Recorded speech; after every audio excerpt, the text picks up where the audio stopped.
कोल्हापुरात मी मूळचा कोल्हापूरचा असल्यामुळे कोल्हापूरचा पाऊस हा मुसळधार आणि धो-धो असतो. पण मुंबईतली माझी आठवण एक आहे, की तेव्हा नुकताच मी मुंबईत आलो होतो आणि पहिला पाऊस होता आणि इथेच त्यावेळेला ट्रेननं फिरायचो मी. तर दादर हं, हं. स्टेशनच्या बाहेर मला वाटतं एवढ्या हो.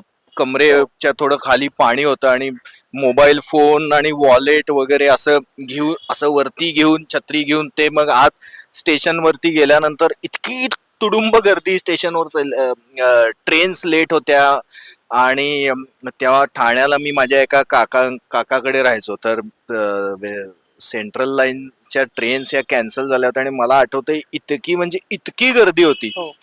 म्हणजे मुश्किल होतं बाहेर पडणं आणि असं कळलं की ट्रेन काहीतरी 1-1.5 तास वगैरे लेट आहे. मग त्यातून परत वाट काढत तेव्हा ते आपले ते हे साधे जिने होते चढायचे, तर एका साईडने रेलिंगला धरून परत येऊन इकडे त्याच पावसातनं खोदादात सर्कलला पुढे जाऊन मला वाटतंय मी कुठली तरी एक मुलुंडची बस पकडून असा बाय रोड जवळजवळ एक 2.5-3 तास सगळे त्या ह्याच्यात गेले. तर ही माझी आठवण आहे पहिली मुंबईतली पावसाची, जी खूप डेंजर आहे.